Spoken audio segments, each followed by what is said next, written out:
Hey guys, what's up? I'm Chandrakant and this is Akul Mac Live, and today we will discuss about the unconscious bias and how does it affect our decisions in our business. And to discuss this, I will be joined by my friend, a very distinguished personality from UK, Mr. Gaunt. So I'll just take a short break and join back along with the guest. Don't go anywhere.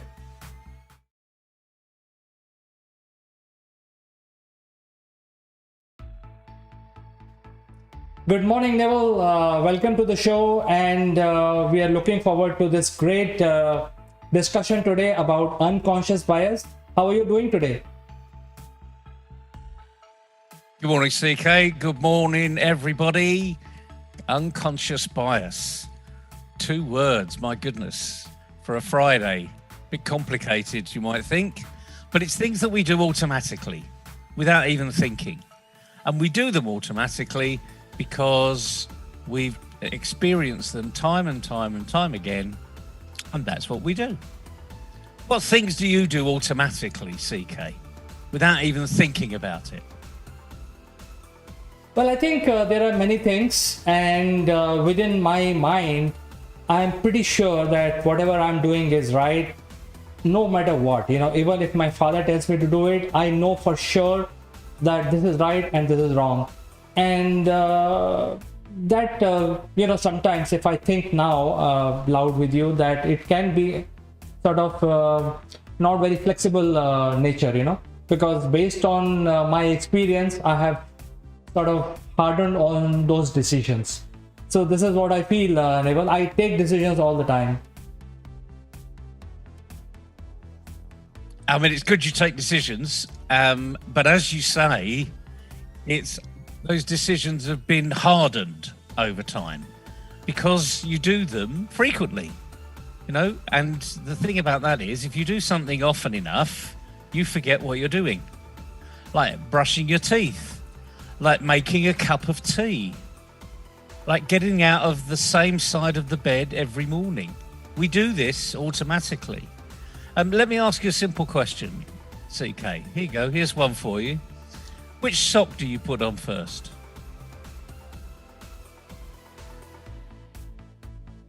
Well, that's a good question. Now, if you, I have to think about it, Neville, because suddenly I'm blank. Nothing is coming to my mind. But I think one thing I'll tell you is that certain situations are sort of hard-coded in my brain. Things like sometimes are related to people, sometimes it is related to countries, sometimes it is related to religion, but those things are sort of hard-coded within me, and I think some of the decisions are driven from there, and I have no I'm not shying away by admitting that there are some decisions that I take are driven from these biases that I have. You're absolutely right, CK. And sorry for putting you on the spot again. But when you wake up tomorrow morning, consciously think about which sock you're going to put on first, and then you'll find out. But is that important? No, it's not really. It's irrelevant. You're just putting one sock on after the other. Does it make any difference whether you're putting the left on first or the right on first? Probably not. Frankly, it's just a futile exercise, but it explains exactly what we're talking about here. And you've hit the nail on the head. Biases. Even having a positive bias could be just as negative as having a negative bias if we're not careful.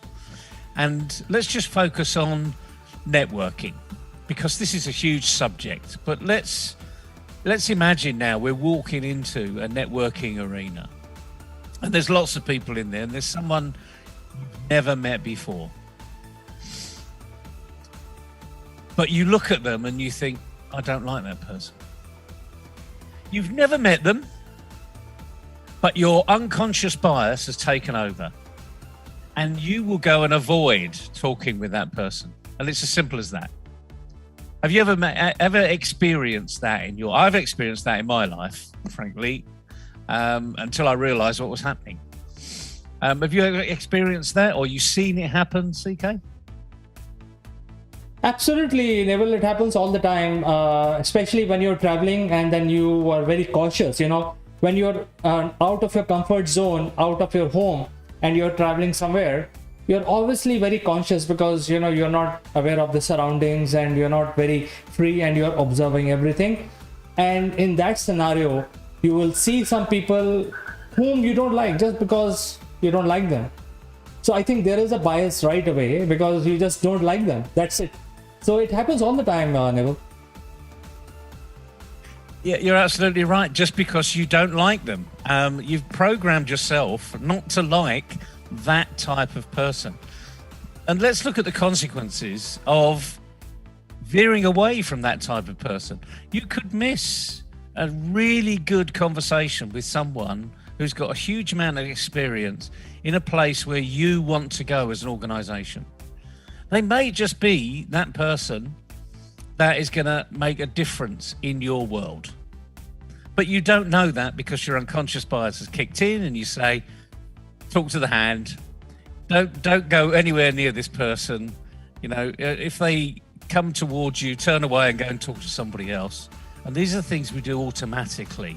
And just imagine that happens. And this person that could make a fundamental change in your business, you've now just ignored because you don't like them. Now, that's the worst form of unconscious bias. That's really going to limit your capability because in essence, it's a limiting belief and you need to push that limiting belief to one side. This has happened to me in the past. I can't remember. I'd have to go back some time to remember the last time it happened, but it definitely happened to me. Now let's look at a different consequence. I'm going to look at the antithesis of it. Okay. So in the first example, we were talking about somebody you look at that you really don't like. There's something just not right about that person, and they fit into this part of, I don't want to talk to them. I don't like them. They're not very nice. Now let's flip the coin. What about the other bias? About a characteristic you see in somebody. So for instance, exactly the same room, and you look across the room, there's someone new there, and they smile at you. And you think, oh, they're smiling at me. That seems like a nice person. Have you ever been there, CK? Well, Neville, let me share something which is happening very frequently for past 1 year because a lot of people are now digitally connected. I have a bias. First of all, let me admit that before I start sharing my experience. There is a bias in me. Now, if some guy, some man appreciates my photograph and makes a heart around it, I automatically generates a bias. You know what I'm talking about. So I think to answer your question, I'm giving a real-time scenario which is happening so frequently past 1 year, where people are sending you heart and the other person is supposed to be a man, and there is a bias in me. I immediately shut off on that conversation. Yeah, it's common. I mean, the thing is, it's you. I'm not going to be able to change you. But like anything else, we have all these Facebook, Twitter, LinkedIn, any of these platforms now where you can change the heart emoji to just like, thumbs up, or a gift, or a thank you, or something else. So the platforms have listened to you, CK. But the interesting thing is, not a lot of people know that if they hover over these things, that they can change the emoji. So there's a little bit of an insight. But the thing is, just like the unconscious bias, which is very negative, you've created another unconscious bias, which is incredibly negative, just as negative, by someone smiling at you. Smiling is a universal language, and we all adapt positively to a smile. I mean, that's psychologically proven. When someone smiles at you, you smile back. You're a very rough individual if you don't smile back. You've trained yourself not to smile. which you're a sad person as far as I'm concerned, because we should all smile and laugh. It takes fewer muscles to smile on your face than it does to frown, by the way. There's another throwaway. But we're talking about business now, and you've seen a characteristic in somebody that you like, and you flock to them.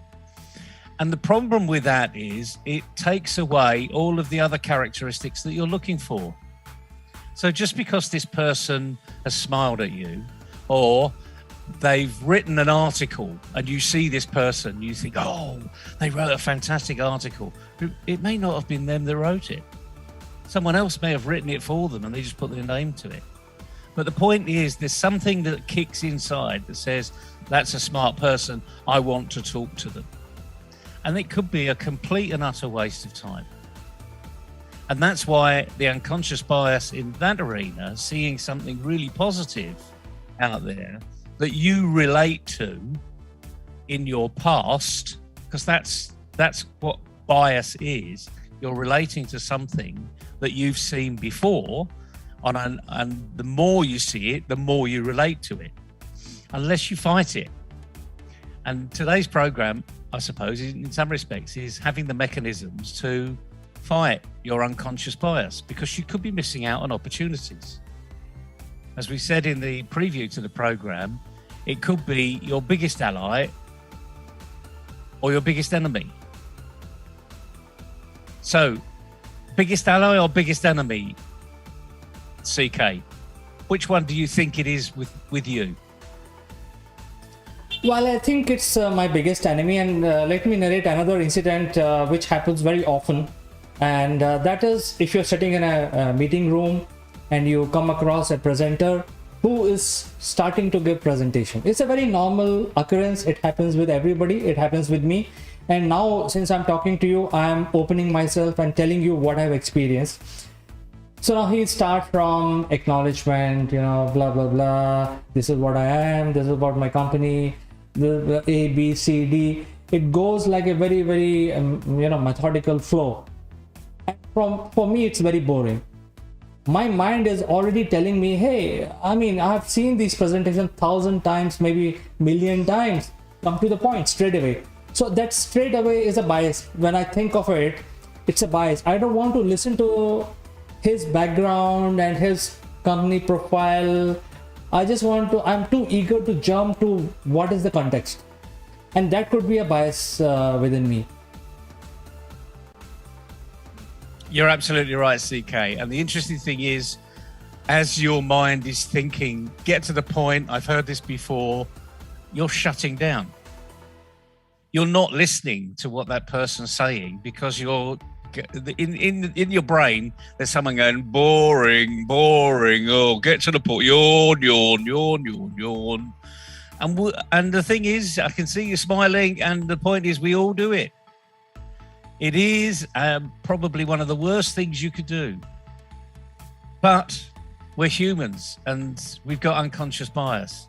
So there are ways we can get around this. We can shut down our unconscious bias by firstly recognizing we have a bias. 100% of what we've got to move to is 95% is being aware of what you actually do. And the other 5% is then easy, because you've done the other thing many times before. So if you've got someone out there that is literally given a presentation and you think you've heard it all before, you can do one of two things. You can switch off completely and go and do something else, or you can listen intently as to, well, even if I've heard it all before, maybe there's a little nugget in here that I wasn't listening to before. Maybe because my brain was saying, boring, heard it all before, not going to learn anything here. If you shut that part of your brain down, and believe you me, it's easy to do when you practice. You can practice it now, I'm going to say boring. And what I want you to do is just to concentrate on not being bored. You ready? Boring, yawn. Said it all before, done this, done that, seen the t-shirt, got the t-shirt, seen the video, cleaning the video. Now, that's all boring stuff, wasn't it? Okay. But if you can actively practice on just listening through it and saying there's going to be something that's going to be important here in a minute, we'll find out what's going on. Now, the interesting thing is, if someone has locked onto that part of this discussion, they may have woken up thinking, what's he on about? What's he saying that for? And that's what we want to be doing. We want to be engaging our thinking brain. And it's as simple as that. We just need to think about what's happening. Have I heard that? Yes. Is it important? Yes, maybe no. Park it. Move on. Keep thinking. We can multitask. Even men can multitask, by the way. It's a myth that men can't multitask. Because in presentations, we do it all the time. We think about what we're going to have for dinner because we're bored, and yet we're still listening because we can't shut our ears off. And it is funny, CK. It is funny, and that's the interesting part about this. You can have fun doing this. Do you remember the days of the bingo card in businesses where there were, 9 sayings or 9 words that someone always says, and then you're actually going to, in a meeting, you're sort of ticking off how many times they've said, this company is futuristic. Oh yeah, another futuristic. We're engaging in our people. Engaging, but that's another one. And we used to play BS bingo, bullshit bingo, we used to call it, because that's what was coming out of the person's mouth. They were just literally repeating something time and time and time again because they liked the sound of their own voice. And the thing is, that's where we've got to get away from. We've got to actually see people for who they are, not who we think they are. And that's where unconscious bias is going to kick in. So the method of today, the moral of today is, don't think you know it all. Throw your unconscious bias out the door, and in a networking environment, go to someone who perhaps isn't smiling and get a smile on their face. There you go. There's your challenge for the day. Well, it's easier said than done, Neville, because it's an accumulated thing. It could be valuable sometimes. It may not be relevant. It could be total junk. You don't know, but it is still in your mind.